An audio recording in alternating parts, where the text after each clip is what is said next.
Thank you, Dr. Hazard-Jenkins, for your presentation. In this session, we're going to focus on the latest innovations in cervical cancer screening, the self-collection. Evidence suggests that offering this option in colorectal cancer screening has led to increased screening rates, and we are hopeful and anticipate that self-collection for cervical cancer could similarly enhance health equity, allowing us to reach individuals with a cervix who are currently under-screened. To deepen our understanding of the current state of self-collection and to explore the steps that are necessary to make this accessible to all those who need it, we are pleased to be joined by Doctors Kathy MacLaughlin and Rebecca Perkins. Dr. MacLaughlin is an associate professor of family medicine at the Mayo Clinic. She co-chairs the HPV self-collection group for the ACS National Roundtable on Cervical Cancer and previously co-chaired the IT EHR group for the ACS Primary HPV Screening Initiative. She's a member of the CDC Clinician Advisory Council to enhance HPV vaccination and has served as a subject matter expert for NORC in their work with the Federal Cervical Cancer Collaborative on the Cervical Cancer Moonshot Roundtable Series and with HRSA's Office of Women's Health Cervical Cancer ECHO Learning Series for safety net settings. Dr. Perkins is a professor of obstetrics and gynecology at Boston University, Chobanian and Avedisian School of Medicine and Boston Medical Center. She has dedicated her career to prevention and early detection of cervical cancer and to reducing health disparities in cervical cancer. Her current research focuses on improving utilization of HPV vaccination and cervical cancer screening guidelines. She co-chaired the President's Cancer Panel Cervical Cancer Subcommittee and is currently co-chairing the Enduring Consensus Cervical Cancer Screening and Management Guidelines and serving as a steering committee member on the National Roundtable on Cervical Cancer. She's also a PI with the U.S. National Cancer Institute on a multi-country project related to cervical cancer prevention in resource-limited settings. Dr. MacLaughlin, I'll hand it over to you to kick things off. Thank you, Akiva, and welcome to all. I am thrilled to be here today to participate in the event and to partner with Dr. Rebecca Perkins. We're excited to share presentations on Self-Collection 101. My talk is subtitled #YouGotThis, and credit to my HPV self-collection group co-chair, Dr. Phil Castle, for the hashtag. Next slide, please. I have two objectives today: to explain and to empower. First, I'm going to explain what HPV collection is all about. And second, I'm hoping to empower women and people with a cervix with confidence in their ability to self-collect if they're candidates for this option and if they so choose this option, and to empower clinicians and other healthcare workers to advocate for self-collection implementation by partnering with lab and IT leaders in their healthcare systems. And my message to all is, you got this. Next slide. Before I get to the explaining and the empowering, I'm going to provide some background. I think it's important to call out that with preteen HPV vaccination, cervical cancer screening, and treatment of precancers that we detect by screening, cervical cancer is preventable. But despite this, it's the fourth most common cancer among women and people with a cervix worldwide, with the highest burden in low and middle income countries. You can see the 2022 worldwide statistics, estimating about 660,000 new cases of cervical cancer and 350,000 deaths. The American Cancer Society provides us with annual United States estimates. And as Dr. Hazard-Jenkins mentioned, there have been a little over 14,000 cases estimated for this year and about 4,000 deaths. Most often, cervical cancer is diagnosed in those who have been never screened, under-screened, or who have had inadequate follow-up or treatment of their abnormal results. Next slide. To address some of what I just shared, in 2018, the World Health Organization issued a global call to action to eliminate cervical cancer, defined as less than 4 cases per 100,000, with their Cervical Cancer Elimination Initiative. They proposed the following targets as the conditions necessary to achieve this: 90% of girls fully vaccinated with HPV vaccine by age 15, 70% of women screened using a high-performance test by 35 and again by age 45, and 90% of women with precancer and 90% of women with invasive cancer appropriately treated and managed. Next slide.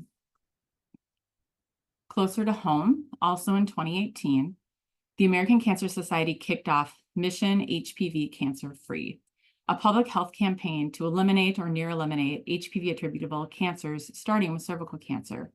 The conditions that they put forward as being necessary to achieve this goal included sustained 80% HPV vaccination coverage for preteen girls and boys, and continued screening and treatment for cervical precancers. Next slide. The good news is that when screening is done regularly over time, it works. The graph on the left shows a greater than 50% reduction in cancer diagnoses and deaths from the mid-1970s to the late 2010s. And frankly, if you look back a few decades earlier to when the Pap test was first introduced, the reduction is closer to 75%. However, again, it works if it's done. And based on data from the National Health Interview Survey, about 25 to 30% of eligible people are not up to date with screening. And there's been a significant decline in self-reported screening status being up to date or not over the past 2 decades, as illustrated in the graph on the right. Disparities in screening and cervical cancer remain an ongoing health equity issue, as we heard from Dr. Hazard-Jenkins. Next slide. All right, now that I've covered some background information, let's dive in to take a closer look at HPV self-collection. I think most people are familiar with the traditional screening options that have been done by a healthcare provider with a pelvic and speculum exam to collect a specimen from the cervix, and alternatives have included a Pap test for cervical cytology at 3-year intervals, a Pap and HPV co-test together on the same cervical sample at 5-year intervals, or a primary HPV test at 5-year intervals. Basically, HPV self-collection is an alternative screening test, an alternative primary HPV screening test, with the person who is being screened collecting their own vaginal specimen for HPV testing. The reason that there's such an emphasis on HPV-based testing as the preferred screening strategy is that the HPV status is really the best predictor of someone's current and future precancer and cancer risk, whether their test is positive or negative, what genotypes are present, and the duration of the infection. This is not a brand new concept. This referenced article from 2022 lists the numerous countries that are already offering this to people. And Canada, I added to the list myself, as they have started offering this as of 2024. Next slide. So what is the evidence that this is a safe and okay alternative? I've listed several key publications here that include about 85 studies from 1990 to 2020.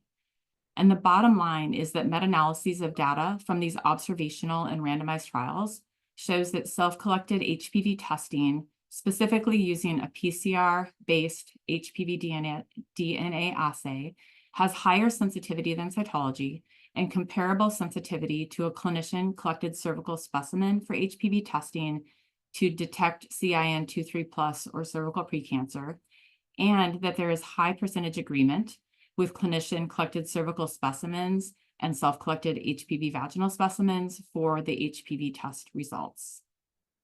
Next slide. So this was an exciting day. I think everybody who's calling in today probably shared the joy that we all felt on May 17th, 2024, when the FDA released their approval for self-collection of a vaginal specimen for HPV screening. The caveat was that this would be done with approval in a healthcare setting. And the language that the FDA used was when the patient and the healthcare provider determined that it is not possible for the clinician to collect a cervical specimen. So in a healthcare setting, I think with that term, we tend to think about our primary care clinics and our gynecology clinics, but it's okay to think outside the box as well, and think about the possibilities of potentially offering the screening option in places such as urgent cares, pharmacies, and mobile clinics. There were 2 specific lab platforms that were approved by the FDA, BD on Clarity and the Roche Cobas HPV test system. With each of those lab platforms, there were specific approved partnered collection devices. With BD, the collection device that was approved is the Copan swab, pictured on the left. With the Roche system, the Evelyn brush, pictured on the right, or the Copan swab may be used. Next slide. So why does it matter? Why did we all get so excited on May 17th? I think that the biggest issue is the potential for self-collection to increase health equity by expanding access to screening through addressing barriers to the speculum exam.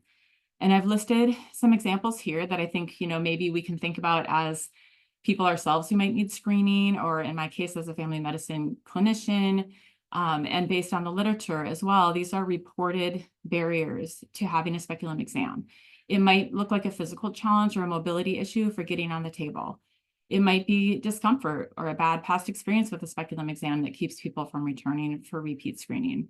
There can be mental health challenges. Some folks have a history of sexual abuse or trauma that serves as a barrier to screening. There can be cultural or religious beliefs that serve as barriers to screening. And frankly, just embarrassment keeps some people from engaging in this screening. In addition to all those barriers, for some people, the barrier is more around access to a primary care or gynecology provider that offers this service to them. I do want to acknowledge, again, that the approval was for in a healthcare setting, but there is certainly anticipation that there will be future approval of home-based collection and mailed test kits, which will address the additional barriers listed here, including transportation to a clinic, and what I would call the time disconnect between the fact that most of our clinics are open Monday through Friday, 8 to 5, and most of the people who come to our clinics are working during that time. So this will hopefully really eliminate some of those barriers once we also have approval for home-based collection. Next slide. All right, so if someone is eligible for primary HPV screening by clinician collection of a cervical specimen, they're probably eligible for self-collection. The FDA approval is so very recent that guideline groups really haven't had the opportunity yet to release formal updates to their recommendations. So we certainly are excited and await those from ACS, USPSTF, ACOG, and ASCCP. We do know that self-collection should not be used for a diagnostic workup. So if someone comes in with abnormal uterine bleeding or pelvic pain, and you feel that they need diagnostic testing done, this would not be the test that would be recommended.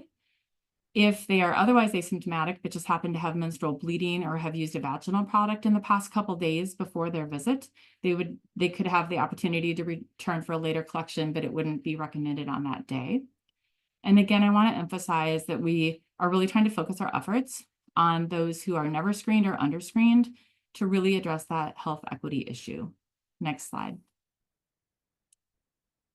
So how is self-collection done? Well, this is where I really want to reinforce the message that you got this to all women and people with a cervix. The devices, the Copan swab or the Evelyn brush, are basically inserted into the vagina, rotated, and removed. I recognize that the pictures I have here are fairly small, but hopefully you can have access to the slides later. I wanted to include the package inserts for the two products that explain the steps and really reinforce that multiple survey studies have shown very high levels of acceptability, ease of use, and interest in this option among those surveyed who have actually used these self-collection devices. Next slide. There are a few talking points that I wanted to share. I think these are talking points that we as clinicians can use with people coming to see us who qualify for screening, but also that we can take out into the world once today's session is done and explain to our families, our friends, our healthcare coworkers. So one of the main points is that this is a new screening option that expands the menu of options. It's really important to note that this is not a takeaway. We are not suggesting that all cervical cancer screening should now be done by self-collection. No, we are suggesting that, hey, there's a new option that really might help us bring that 25 to 30% of unscreened or underscreened people into the fold of being screened. Next, it's important to provide some counseling to people who might be considering this option.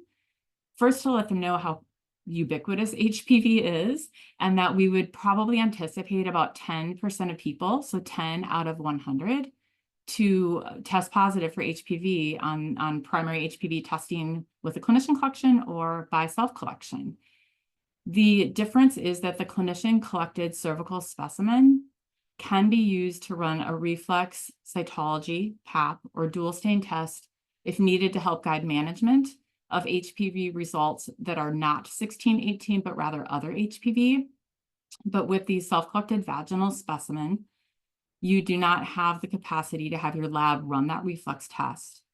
So I appreciate that Dr. Perkins is going to show a really helpful slide that illustrates the pathway if we started with 100 people doing this test, 10 testing positive, about 3 of those probably testing positive for 16, 18, and going straight to colposcopy versus those other 7 needing to come back and actually see the clinician to have a cervical specimen collected.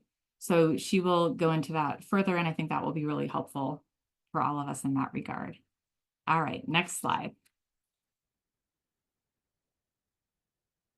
So I wanted to include this slide illustrating the screening continuum to really reinforce that cervical cancer screening is a prevention process. It is not a one and done, you got your test done. The process is such that we really need to identify and recruit people who qualify for screening. So the women and people with the cervix who qualify. Certainly the specimen needs to be collected, whether that's a self-collected vaginal HPV test or a clinician-collected test. And ideally, that will be an HPV-based test. That result needs to be managed. So again, that might look like going straight to colposcopy. That might mean coming back for a cervical collection if the choice had been a vaginal self-collect initially, and potentially colposcopy, biopsy, and then subsequently treatment of any precancers identified. And we really need the resources and access, as well as the insurance coverage for those who need those downstream steps in the screening continuum to complete it. Next slide.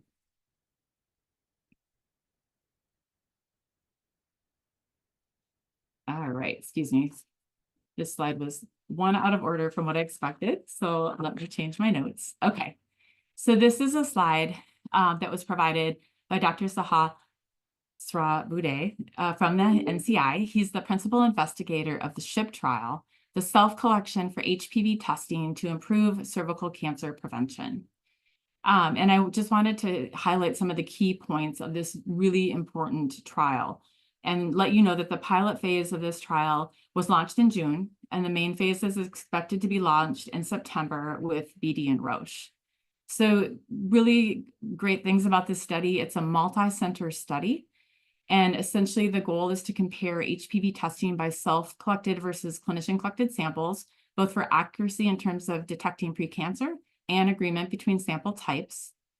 Multiple industry partners are involved in terms of testing lab platforms and having that test done with different combinations of self-collection devices.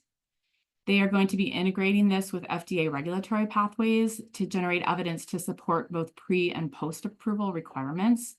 Importantly, this study will be including a wide diversity of patients and intended use populations, a wide diversity of healthcare systems and practice settings. And really the aim, especially with the recent FDA approval for healthcare-based collection, is to facilitate approvals for at-home self-collection approaches with that goal of increasing cervical cancer screening access for underserved and underscreened populations. Next slide. I'm going to wrap up by briefly describing the projects that the National Roundtable on Cervical Cancer's HPV Self-Collection Group has been working on. First is the clinician communication, preparing for self-collection. This is going to be a one-pager with tips and talking points to help prepare clinicians for self-collection. We anticipate release of this very, very soon. We are waiting to hear about the enduring guidelines, finalized recommendations in terms of frequency of use of this test and follow-up. And so watch for that to be coming to you soon. The readiness assessment guide is going to probably also be a one-pager. The goal of this will be to help organizations address what is your readiness for change. Are you ready to bring this testing option into your clinic setting? I am very excited about the STEPS guide, and I'd like to give a special shout out to all of the extra work being done by John Lynn, Jane Montaliegre, and Jasmine Tiro within our work group to create this working document that is going to address key steps for implementation with visuals, which I love personally, including swim lane diagrams and workflow maps. This document is going to give healthcare systems and clinics the confidence that you got this with self-collection implementation by providing a very clear roadmap of what are the steps that need to happen to bring this to your site. And then finally, and very importantly, we're working on a communication for women and people with the cervix to provide education about and confidence in their ability to perform self-collection. Next slide, please. a thank you slide. Thank you. Appreciate your time and attention. I hope you have some increased understanding about HPV self-collection, that you're feeling empowered to advocate for this option in your healthcare systems, and that women and people with a cervix in the audience feel empowered to self-collect if that's the best fit for you. I look forward to your questions after we hear from Dr. Perkins, who will expand upon what I have shared. Hashtag you got this.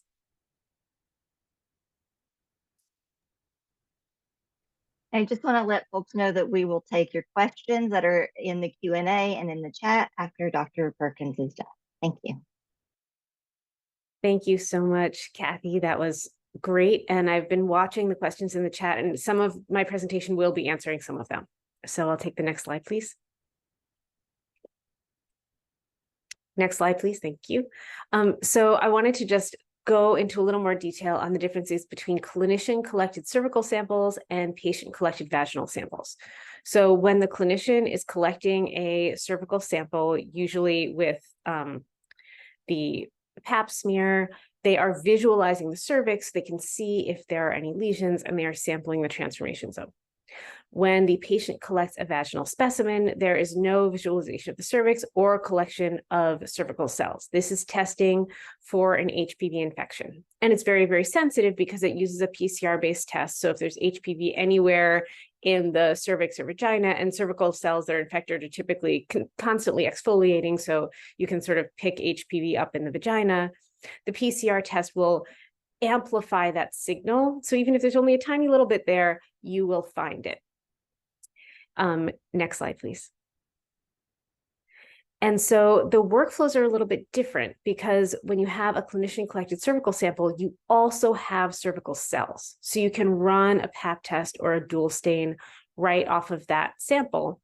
But if you have a patient collected vaginal specimen, then you don't have cervical cells. So if the HPV test is positive, most of the time the patient will need to come in and get a pelvic or speculum exam with collection of usually a Pap test, but also there's the option of the dual stain test for evaluation.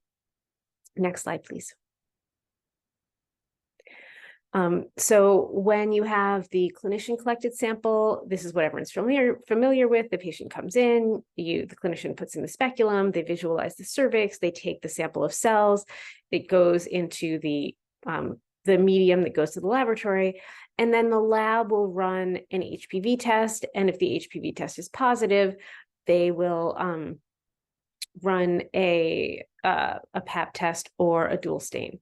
And depending on what the results of the Pap test are, the patient may need a colposcopy. And if it's like a high-grade Pap test, they may have the option of going straight to treatment, essentially skipping getting a biopsy and going straight to having a diagnostic LEEP procedure performed. Next slide, please. So with a self-collected swab, the patient collects their own sample, maybe in a bathroom or in either the clinic or in a laboratory setting. Right now, these are not approved for mailing to home, although that may happen after the SHIP trial is completed. The sample is placed into the medium, and then the HPV test is run in the lab. And when you're talking about a self-sampling, HPV genotyping becomes important because if the patient has HPV 16 or 18, which are the most highly aggressive oncogenic genotypes, they can skip coming back in for a Pap test and go straight to colposcopy because 16 and 18 are concerning enough that you always need a colposcopy anyway. So they will come in for the colposcopy, a cytology will be collected at that time, and then they will go on to have treatment if they need it. Most of the other genotypes, the patient will need to come in and get a Pap or sometimes a dual stain collected. And then when the results of that are back, they will come in for a colposcopy. So it is an extra step potentially for people who do the self-collection, but the first step, it does not involve a speculum. So that is a big bonus for a lot of people. Next slide, please. So the implications for clinic visits, so what your patient wants to do and what you can offer them will really depend on what works for them in terms of coming back. So when you have a clinician collected scenario, the patient comes in, you put in a speculum, you visualize the cervix, you take your sample, And when the results come back, you have everything you need to know. You have the HPV test and you have the Pap test or dual stain. And so you know right then and there whether they need colposcopy or whether they can be followed in a year, or in some cases, whether they might need treatment. In a patient-collected vaginal HPV screening scenario, if the patient has HPV 16 or 18, they can go straight to colposcopy, and pretty much everybody else, with some minor exceptions, will need to come in for the speculum exam. So this is about 60 to 70% of the patients who test HPV positive will be coming back for that second exam. And about half of those will have an abnormal Pap or dual stain and need to go on for colposcopy. Next slide, please. So what does this look like in your screening population? So this is a hypothetical population of 100 individuals undergoing self-collection. So 100 people, come into the clinic and they do their self-collection. And it's great because let's say they came in to see you for knee pain and you analyze their knee pain. And then at the end of the visit, the EPIC best practice alert pops up and says, this patient's overdue for the Pap, but you don't have time to get them undressed and find a chaperone and do the collection. You can say, hey, if you have time, go to the bathroom and do this self-swab. About 85 to 90% of patients will be done at that point because their HPV test will be negative. Among those who test positive, so we're going to say 10 in this hypothetical population, 3 of them will test positive for 16 or 18 and go straight onto colposcopy, and the 7 other ones will need to come in for their Pap. About 4 of them will be normal and come back in a year, and 3 will require going on to a colposcopy. So basically, if you start with 100 people, about 10 of them will need a second visit, and 3 of them will need a third visit. Next slide, please. So this is just sort of reiterating the sort of pros and cons of self-collection, in that it's really great because it overcomes barriers to screening, but your patient needs to know that they may need to come back for an extra exam. So if you have a patient who is there, who has done regular pelvic exam screening their whole life and wishes to continue with this, and that is available, they absolutely should continue with this because there is no reason to switch them to self-collection.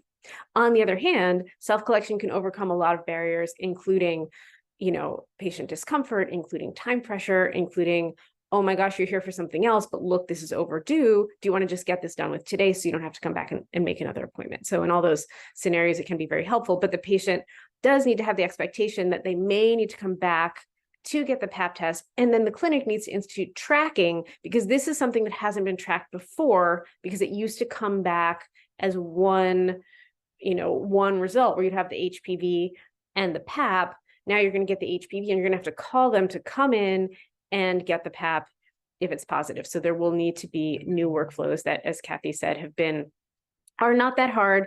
And the work group has made a great sort of cheat sheet explaining exactly what needs to happen. Next slide, please. So just to sort of briefly put them side by side, when you have the cervical sample, it's collected by the clinician.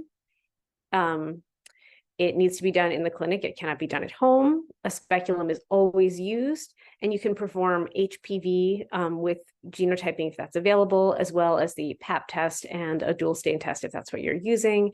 And you can always determine whether or not your patient needs colposcopy based on the single sample. When you have the vaginal specimen, it's usually collected by the patient, but sometimes you have patients who do not want or cannot tolerate a speculum exam, but also do not want to do their own swab. So it doesn't matter who takes the sample, it matters from whence the sample came. So if a clinician takes the Copan swab and collects a vaginal sample, that is a vaginal sample, not a cervical sample. You cannot do a reflex cytology or dual stain if you did not see the cervix. So that's important when you're sort of checking off, like, what kind of a sample is it and how is the lab going to process it? For vaginal collection, speculums are not used. HPV genotyping can still be performed. And sometimes you can determine whether the patient needs colposcopy. If they're 16, 18, they do need colposcopy. And then if you're using the BD on Clarity test and they have the lowest channel of genotypes, they may be able to just come back in a year. And the remaining patients will need to come back in for that exam to collect the pap test or dual stain to figure out if they need colposcopy. Next slide, please. So the guidelines are now in their final form, but not quite released yet. And so I'm going to give you the sort of version that we released for public comment, which is that if someone has a negative HPV result on a self-collection, the follow-up is in 3 years, not 5. And there are two reasons for this. The primary reason is that we don't have 5-year data. So we have great data showing that self-collection is good for 3 years, but our follow-up is limited and we don't yet really have the 5-year data. And the other is that in the data we do have, the results are a little bit heterogeneous. So some show that it's exactly the same as clinician collected, and others show that it might be slightly less sensitive. And so just to be on the safe side, we're going to start with bringing patients back in 3 years just to make sure that nothing gets missed. As I mentioned, patients who have 16 or 18 will go to colposcopy, and the remainder will be coming in for the pap smear or dual stain if they're HPV positive, with the caveat that if extended genotyping is available, the lowest risk channel, the 59, 56, 66 channel, can be followed in a year because the risk of having a precancer is so low. Next slide, please. And that's it. And then we can sort of move on to some of the questions in the chat. And one thing that we should answer is, what is a dual stain? So a dual stain is an alternative to the pap smear or cytology. It's done off of a collection of cervical cells, but it's stained differently in the lab, and it gives you a result of positive or negative. And if someone is dual stain positive, then they need a colposcopy, and if they're dual stain negative, typically they don't. So it's an alternative to the pap smear if someone has an HPV positive result. And in terms of the other questions, Akiva, were you going to lead us through them, or should we just start answering them? I was going to. This is Shelley. Let's go. There's lots. Oh, great. It's exciting. Right. So let's start from the beginning. We have a couple of questions that have come in about how is self-collection billed? Kathy, that's Can you. I take that? Okay, yep. So basically, there is just one CPT code for the lab HPV test code. So it doesn't distinguish between clinician collect and self-collect. So if you have been doing primary HPV screening at your clinic by clinician collect, it would be that it's the same CPT code in terms of that. And then the ICD-10 visit codes, you would use the cervical cancer screening visit code of Z1 2.4 for clinician collect visits or self-collect visits.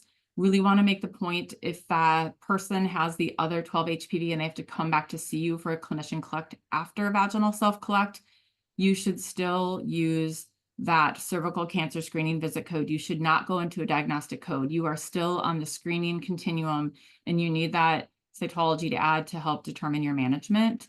So again, it feels like it might be a little overwhelming, but there's only one CPT code for HPV, and you would use the same ICD-10 visit codes. Thank you for that clarification. Yep. Sorry, I thought I cut you off. No, I was just going to say that there aren't too many places in the United States offering this yet, but those that have been, and the experience is largely out of University of Washington and Kaiser with Dr. Rachel Weiner and John Lynn's work, they have not had issues, from my understanding, in terms of any kind of like billing, processing, or quality metrics reporting, because on that end, it looks like primary HPV. This one is about sample collection. So you mentioned that self-collection should not be done if there's active menstrual bleeding or vaginal products used within the past 2 days. But does that also include if the patient has had sex? I'll let Rebecca comment on this as well. When I saw that question in the chat, I did reach out to one of the contacts I have with one of the self-collection device companies to ask if they had any official guidance on that. I haven't heard back yet. I don't see that on their website particularly. They specifically talk about the active menstrual bleeding and vaginal product use. I don't see that it would be a problem, you know, compared to somebody doing an over-the-counter self, you know, monostat yeast treatment or something, kind of filling, you know. So I'll just stop there and see if Rebecca has a comment, but I apologize that I can't give you an absolute answer from the companies yet that have the FDA approval. Yeah, I think it's not something that we would necessarily ask about or tell someone they couldn't do. You know, the whole point is to reduce barriers, so we don't want to increase barriers by making a lot of reasons why someone couldn't do a self-collection.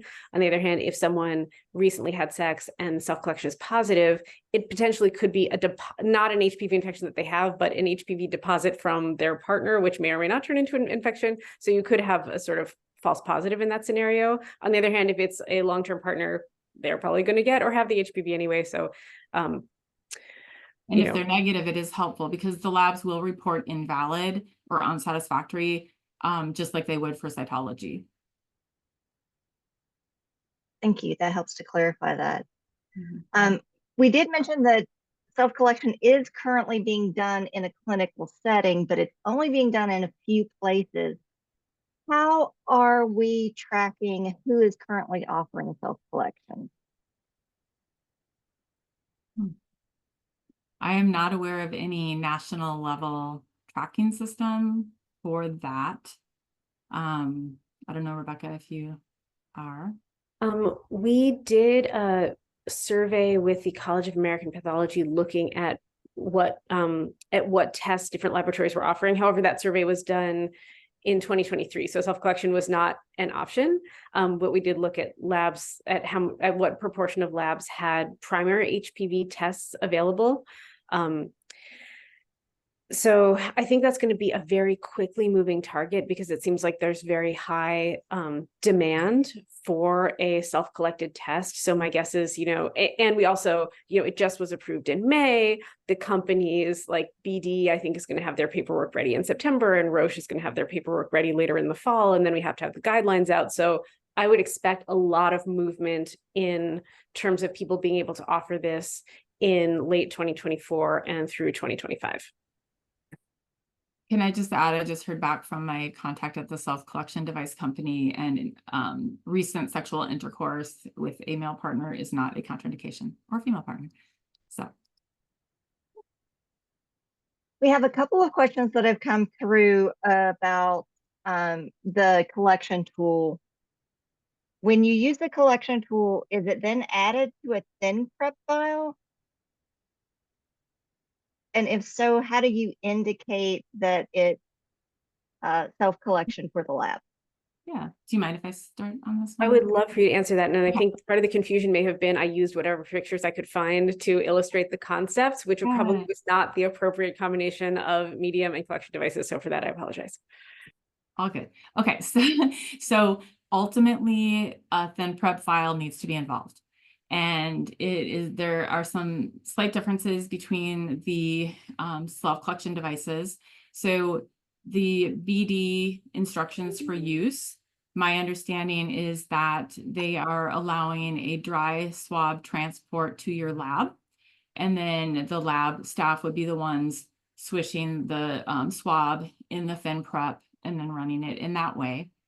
And then with the Evelyn brush, Roche has not formally yet released their instructions for use, or IFU, but my understanding is that the starting IFU will say that actually the brush should be swished in thin prep at the clinic site and then transported to the lab that way, kind of like you do now with the cyto brush and spatula. Personally, I'm hopeful that that will change and they will go back and renegotiate for dry brush transport, because there are multiple studies done throughout the world that show that that is fine. And we validated that at Mayo, and that's what we're going to be doing, is dry brush transport of Evelyn brush to lab. But if you have not done your own internal validations, for that, you will need to follow the instructions for use once they're released by Roche. And sorry, was there like a part 2 question on that or no? There's a comment that says the BD self-collection workflow does not include a swish and swirl and Correct. Yep. So BD has released their IFU, and as I said, it's a dry brush transport to the lab. The lab will need to put it in the thin prep medium to run the test, is my understanding, but the clinician would not, or the medical clinic staff would not be doing that. And I will let you know, we do have a ton of questions in here. One question that's popped up in the chat has said that primary HPV testing and vaginal HPV testing is not currently FDA approved. Can you speak to that a little bit and talk to us about the dates of when those particular testing options were made available? So primary HPV screening was FDA approved in 2014, believe it or not. We've had it 10 years. We're just not taking it up like we should. And then the subsequent year, 2015, ACS, ACOG, and ASCCP came out with preliminary guidelines for use, and USPSTF jumped on board in 2018.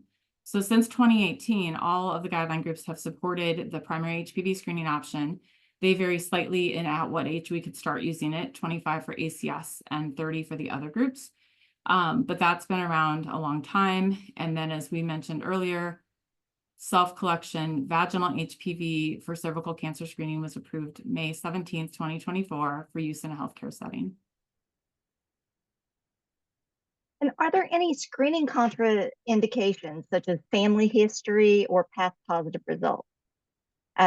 This person is thinking kind of like how you can't do a FIT test or Cologuard in colorectal cancer testing. Is there kind of an equivalent to that? So this, I will pick this up. So in the surveillance setting where someone, not so much for family history, but if someone is in follow-up after an abnormal result, you're probably going to be better off with the clinician collection, mostly because there is a fairly high chance, if someone's being followed for HPV, that they still have HPV. And so if then you go from your population where only 10% has HPV and needs to come back for a speculum exam to maybe 50% still has HPV and needs to come back for a speculum exam. So if someone is in active surveillance, they're going to be better off with a clinician collected sample.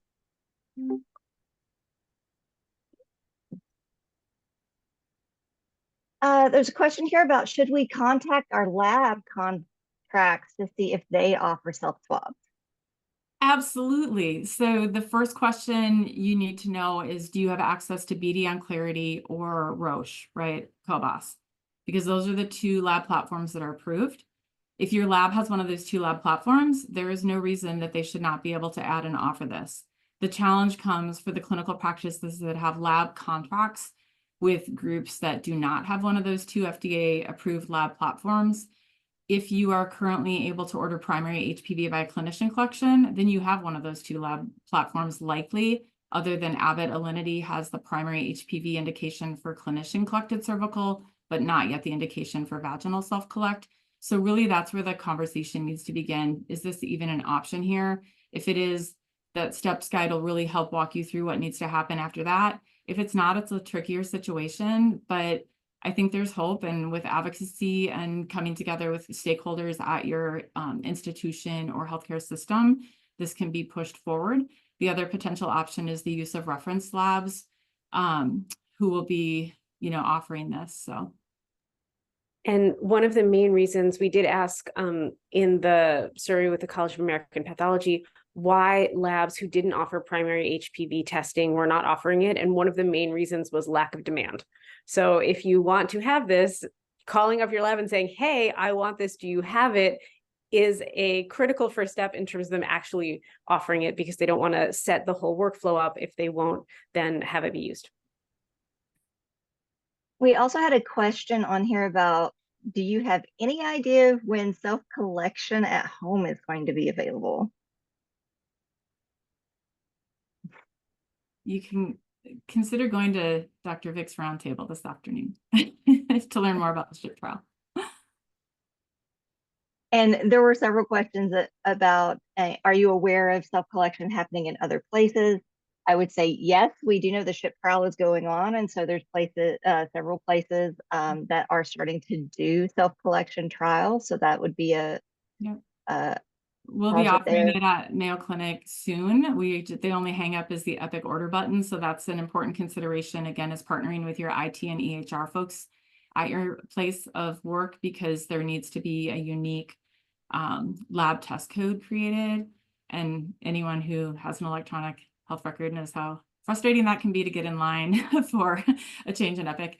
But we are moving forward pretty rapidly at Mayo Clinic to offer that across our Midwest practice and ultimately our Arizona, Florida, and reference lab practices.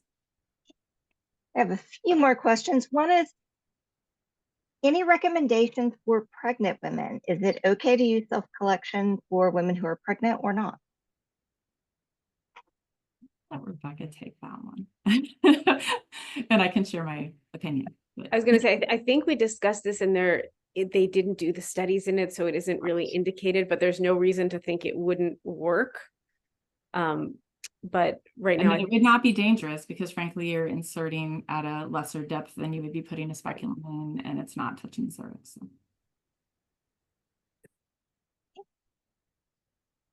When a lab receives a specimen that was self-collected, how does the lab know that it's self-collect versus So clinician collected? That's the whole challenge about getting your new EHR order. So there's different ways to think about doing it. You could take your primary HPV that exists and add a self-collect button, which is one strategy. The other strategy is a completely new lab numbered order that would hopefully be easily searchable for clinicians, just putting in HPV self-collect or something like that. So, and then that would signal to the lab.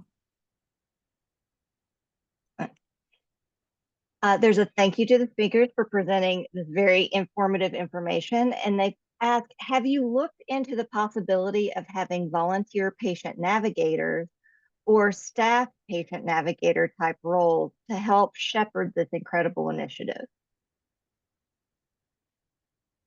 Within the HPV self-collection work group itself, we have not looked at that, although there's definitely strong support and enthusiasm for community health workers with home-based collection.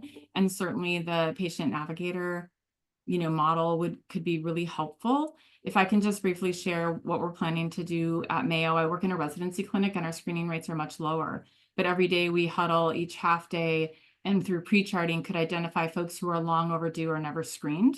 And our intent is to have the rooming nurse share with that person the patient ed handout that has a QR code where they can look at a couple-minute video about what this is about, how they would do it, and say your provider is probably going to, talk with you about this option. And so they're there for their, who knows, diabetes, asthma, whatever. They're engaging in that way, but we can offer that opportunity. Hey, I see you haven't engaged in screening in the past. What are some of your barriers? And here's a really new, exciting option. Here's the pros and cons of it. What do you think? It'll take you 60 seconds. So I think, but I like the idea of the patient navigator. I think that's great. And sort of building on that, every clinic already should have in place a system for patients who have an abnormal PAP and HPV and need a colposcopy.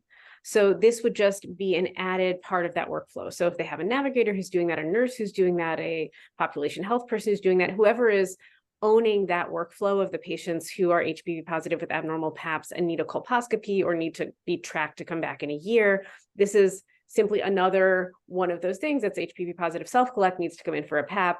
It's within the same umbrella of whatever they're already doing for abnormal screening.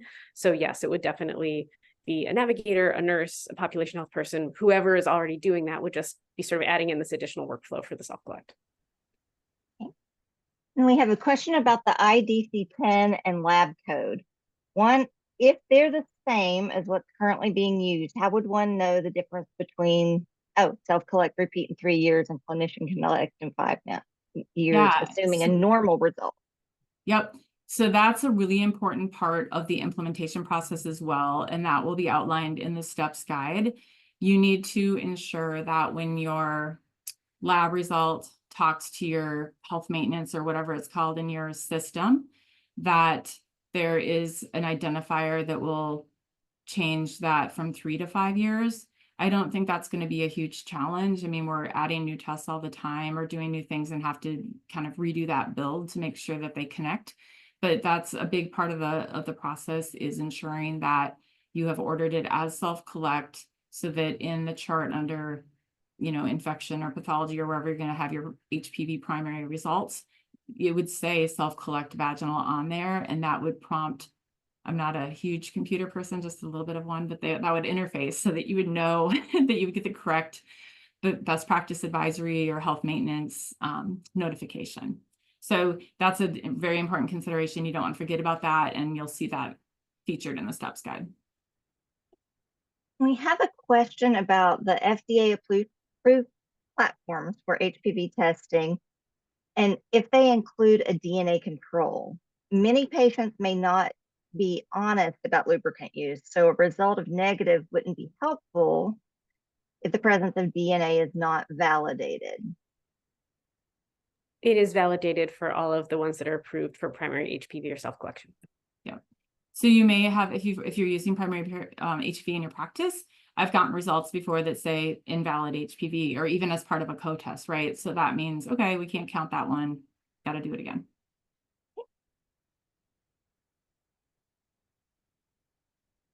How does the lack of primary HPV testing currently impact access to self-collection? I'm an optimist, and I think that there hasn't been, because you get everything you get from primary HPV with co-testing, there hasn't been a huge driver among clinicians and patients to change over from a co-test to a primary HPV, because the experience of the person collecting the sample and the person having the sample collected is the same.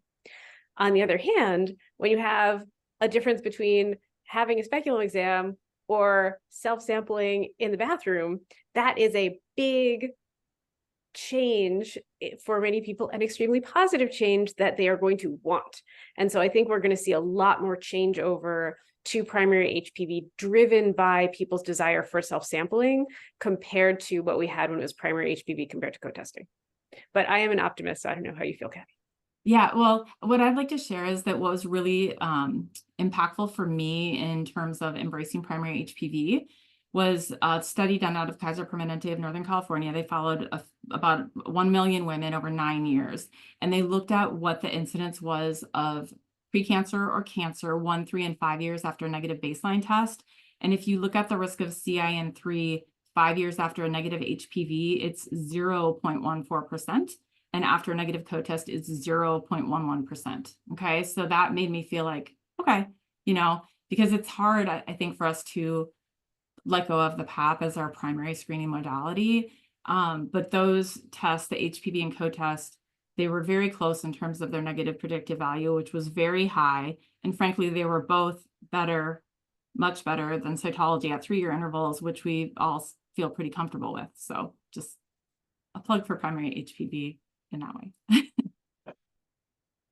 And for those that are wanting to be able to offer self-collection, how long will it take for labs to be validated to be able to process the new self-collection options? So I think this is a very important point that John Lynn from UW helped me understand. You do not need to revalidate this. You need to do verification. So there's a huge difference between your system having to repeat its own big validation study or test. They just have to do what's called verification. And again, if there's a lab person in the house, speak up. But that involves a much smaller number, maybe 10, maybe 20, but just sort of how they would verify any new test within their own lab. It's not a huge IRB needed thing. It's within the lab, and it's a verification process. And so it should not be a significant barrier or burden to the lab. It looks like we have 2 more questions. Do we know if the ASCCP guidelines and app will distinguish between clinician collect versus self-collect to route patients for the appropriate next step based on results? So the guidelines they are finalized, but they were finalized about 2 days ago, which is why I don't quite have clearance to present them today. The paper on those we would hope to push through and maybe get out by the fall. The app typically follows the publication, but the changes would be pretty minimal because they would really be just limited to someone with a normal screening history and a negative current result. If it was a self-collect, it'd be 3 years, and if it was a clinician collect, it would be 5 years. So I'd imagine that update would be quite quick. Thank you. And what is the current usage of primary HPV testing now? And how does that technology, oh, we did that. It's about 1%. And what advice would you give to those that are interested in being able to offer self-collection to their patients, but don't have anything in place? Who should they start talking to get this option available? Yes, I think that the clinician communication preparing for self-collection is hopefully going to be released fairly soon. And so that is just literally a bullet pointed one pager with high level, what do you need to be thinking about in terms of IT EHR, in terms of labs. And once the steps guide is done, then we'll have that really detailed kind of stepwise process for getting this done. But certainly clarifying that you have access to an FDA approved lab is the most important thing to have in place. And then kind of starting to pull together your team. And that readiness assessment document is going to be all around organizational culture and readiness to do this, because you will need multiple champions, you know, from different spaces, clinicians, IT, lab, administration, and all that. And I just want to pull up from the Q&A. Someone said, please don't use non-FDA approved tests. And yes, do not use non-FDA approved tests, because all of the things we're saying about how well this works and how to use it only applies to the FDA approved combination of the swab and the test and the medium. So please use only the FDA approved versions. Mm-hmm. And I see Lisa Sultani just posted in the chat or Q&A, an amazing champion and advocate for getting this pushed through in her practice region in Arizona. Hopefully she wouldn't mind my saying that I'm sure that she'd be happy to chat with anybody about how that process went down to bring primary HPV to her clinical practice, which will then allow the addition of self-collection. Fantastic. Thank you very much for your time. We do have a little bit of a break coming up, so we're going to let everyone jump out of here, take about 10 minutes to stretch, move around, and then come back. I'm going to come off of video for just a moment and show people how to get where they want to be. So I'm going to share my screen. Thank you.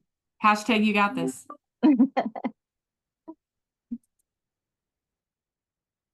So when you come back, you are going to want to, instead of going to the auditorium, you're going to want to find this icon, Roundtable Talks. Oh, that helped. There we go. So you want to go to the Roundtable Talks session, you'll go into that, and then as soon as you are in that session, you can choose the roundtable you'd like to join.